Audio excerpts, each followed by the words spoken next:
உலகெங்கிலும் இருந்து இந்த நிகழ்வை பார்த்து கொண்டிருக்கின்ற சன் தொலைக்காட்சி நேயர்களுக்கு அன்பின் வணக்கம்.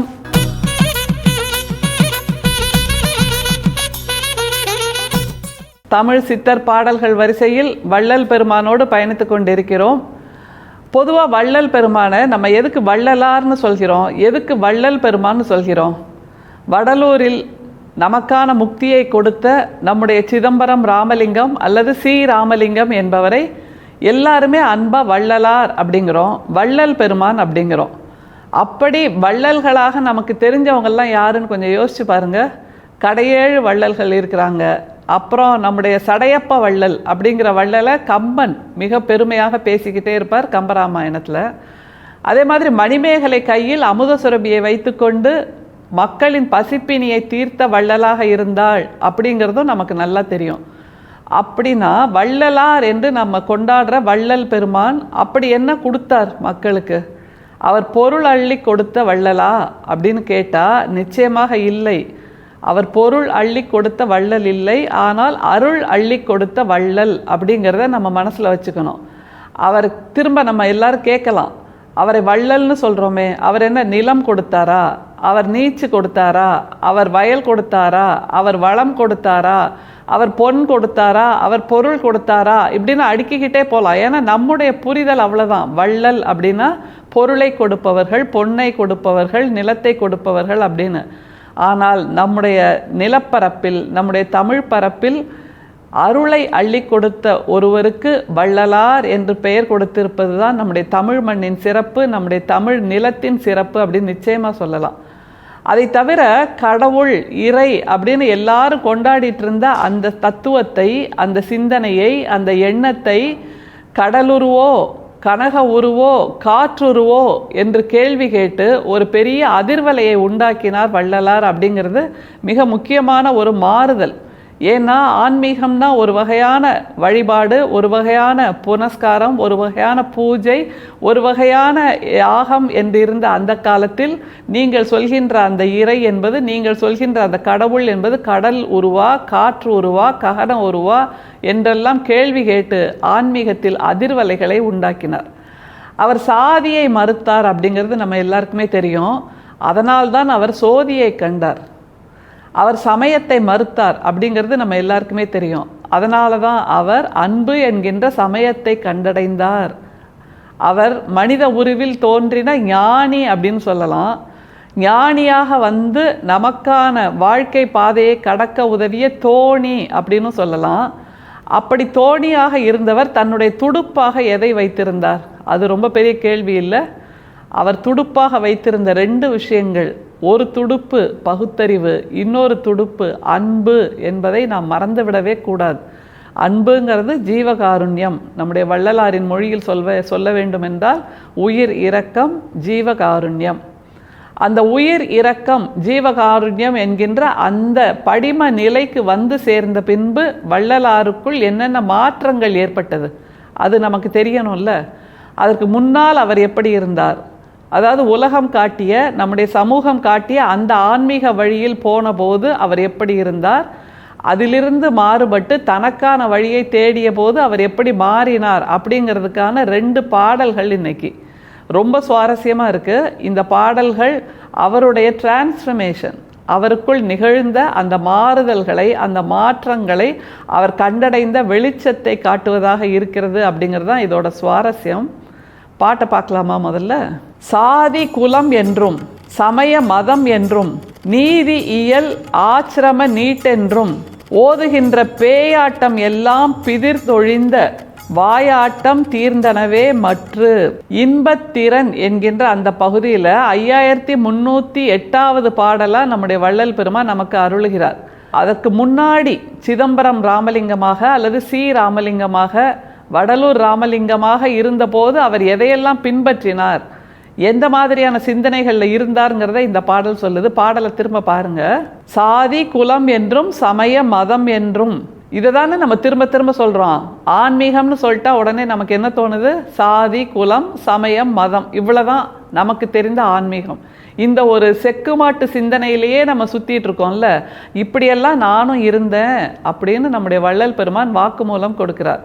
சாதி இருந்தது, சமயம் இருந்தது, மதம் இருந்தது, இப்படியான மனமாச்சரியங்களோடு நானும் இருந்தேன் அப்படின்னு சொல்லிட்டு அடுத்த வரியில் என்ன சொல்றார் பாருங்க. நீதி இயல் ஆசிரம நீட்டென்றும் ஓதுகின்ற, இதுதான் நீதி, இந்த ஆசிரமம் தான் ஆன்மீகத்தின் அடையாளம் அப்படின்னு நீட்டி முழக்கி ஓதிட்டு இருக்கீங்களே, உங்களோட வழியில தான் நானும் இருந்தேன். ஆனால் எனக்கு ஒரு தெளிவு கிடைச்சது திடீர்னு. அப்படி கிடைச்சதுக்கப்புறம் என்ன புரிஞ்சுது அப்படிங்கிறத அவர் கேட்குறாரு பாருங்க. பேயாட்டம் எல்லாம் பிதிர்த்தெழிந்தொழிந்த, பேயாட்டமாக ஆடிட்டு இருக்கு மனசு, அலைபாயுது இல்லை, இப்படியா அப்படியா, இதுவாக இருக்குமா அதுவாக இருக்குமா, இங்கே போகணுமா அங்கே போகணுமா, இவரை தரிசிக்கணுமா அவரை தரிசிக்கணுமா, இந்த பூஜையை பண்ணணுமா அந்த பூஜையை பண்ணணுமா, என்னைக்காவது நிதானமாக நின்று மனசு அமைதியாக ஒருநிலைப்படுத்தி யாராவது இறையை நினைத்திருக்கிறோமா என்றால் இல்லை. அதுதானே நம்மளோட பதிலாக இருக்குது. அப்படி பேயாட்டம் போடுகின்ற மனசை அவர் என்ன பண்ணாரா? பிதிர்த்தெழிந்தொழிந்து அப்படிங்கிறார். பிதிர்த்து அப்படின்னா என்ன அர்த்தம்? திருநெல்வேலியில் ஒரு வார்த்தை உண்டு, இந்த இட்லியை பிதிர்த்து கூட அப்படிம்பாங்க. அதாவது இட்லிங்கிறது முழு வடிவமாக இருக்குது, அதை பிதிர்த்து என்றால் உதிர்த்து அந்த வடிவத்தை இழக்க செய்வது. அப்படிங்கும்போது இந்த பேயாட்டம் ஆடுகின்ற மனசை உதிர்த்து பிதிர்த்து அழிந்து ஒழிந்து அவ்வளவும் பண்ண வேண்டியிருந்துதான். அவ்வளோ தூரம் நாம் அந்த சிக்கலில் ஈடுபட்டிருக்கோம். அந்த சிக்கலை எல்லாம் உதிர்த்து அழித்து இல்லாமல் ஆக்கின்னு 3 வேலையை பண்ணியிருக்கார் நம்முடைய வள்ளல் பெருமான். அப்படி பண்ணப்புறம் என்ன ஆச்சுன்றதை அவர் சொல்கிறார் பாருங்க. பிதிர்த்தெழிந்தொழிந்த வாயாட்டம் தீர்ந்தனவே மற்று, இந்த 3ஐயும் பண்ணதுக்கப்புறம் வாயாட்டம் தீர்ந்தனவே மற்றுங்கிறார். அந்த வாயாடிட்டு இருந்த அந்த நிலை, மனசு ஆடிட்டு இருந்த அந்த நிலை, மனசு பேயாட்டம் ஆடிட்டு இருந்த அந்த நிலை எல்லாம் போய் இப்போ மனசு நிம்மதியாக இருக்கு அப்படிங்கிறார். மற்றுங்கிறார், இன்னொரு பாதை, இன்னொரு இடத்துக்கு நான் போய் சேர்ந்திருக்கிறேன், இன்னொரு வெளிச்சத்தை கண்டுபிடித்து விட்டேன், இன்னொரு நிதானத்தில் நான் வந்து நிற்கிறேன் அப்படின்னு சொன்னால் நமக்கும் அதுதானே ஒரு இடமாக இருக்க முடியும். பேயாட்டம் ஆடுகின்ற நம்முடைய மனசை நிச்சயமாக நாம் அமைதிப்படுத்த முடியும் என்றால் அது எங்கே?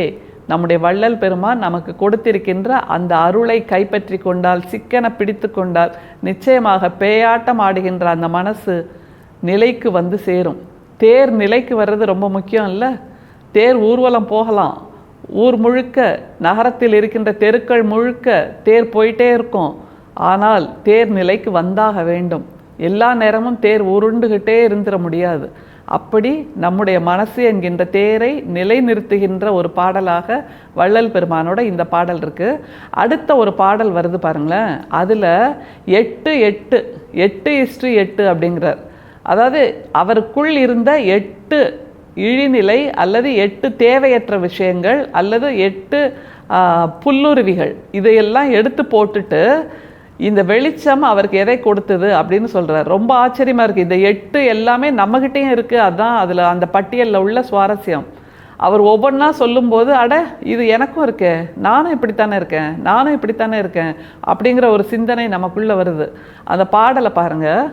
தூக்கமும் துயரும் அச்சமும் இடரும் தொலைந்தன தொலைந்தன என்னை விட்டு, ஏக்கமும் வினையும் மாயையும் இருளும் இரிந்தன ஒழிந்தன முழுதும், ஆக்கமும் அருளும் அறிவும் மெய்யன்பும் அழிவுறா உடம்பும் மெய் இன்ப ஊக்கமும் எனையே உற்றன உலகீர் உண்மை இவ்வாசகம் உணர்மீன்.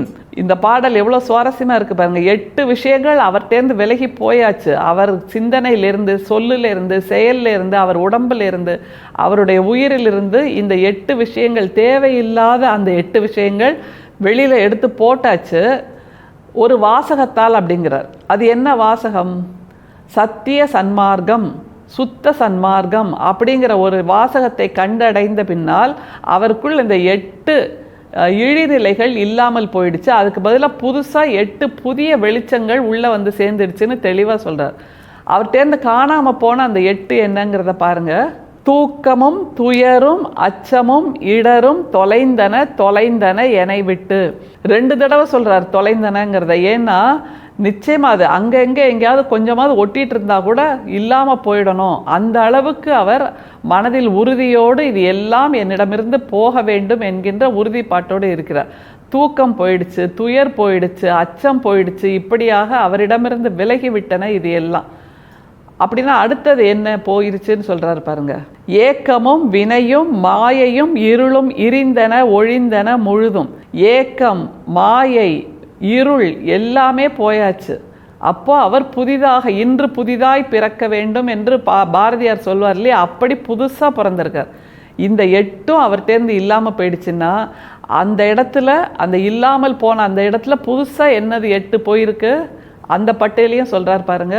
ஆக்கமும் அருளும் அறிவும் மெய்யன்பும் அழிவுறா உடம்பும் மெய் இன்ப ஊக்கமும். இந்த 8 புதுசாக வந்து சேர்ந்துடுச்சு. ஏன்னா ஒரு இடத்துல ஒரு குடுவைன்னு வச்சுக்கோங்களேன், அந்த இடத்துலேருந்து பழைய தண்ணியை வெளியில் விட்டால் புதுசாக ஒரு தண்ணி உள்ளே போய் சேரணும்ல. தண்ணி பழைய தண்ணி உள்ளே இருந்ததுன்னா காற்று கூட அந்த குடுவையில் இருக்க முடியாது. ஆனால் அந்த தண்ணியை நீங்கள் வெளியில் கொட்டிட்டீங்கன்னா அந்த குடுவையில் முதல்ல என்ன இருக்கும், காற்று இருக்கும். அந்த காற்றாக, புதிய காற்றாக, புதிய தண்ணீராக நம்முடைய வள்ளல் பெருமானுக்கு புதுசாக கிடைச்சிருக்கிற அந்த வாசகம் சுத்த சன்மார்க்கம் என்பது, உயிர் இரக்கம் என்பது. அந்த வாசகத்தை நாமும் கைப்பற்றினால் நிச்சயமாக நமக்குள்ளும் வெளிச்சங்கள் வந்து சேரும், நமக்குள்ளும் புதிய உற்சாகம், புதிய ஊக்கம் எல்லாமே பிறக்கும் என்று நம்முடைய வள்ளல் பெருமான் நமக்கான பாதையை காட்டுகின்றார். அதில் நடக்க பழகுவோம். வள்ளல் பெருமானை சிக்கன பிடித்து கொள்வோம்.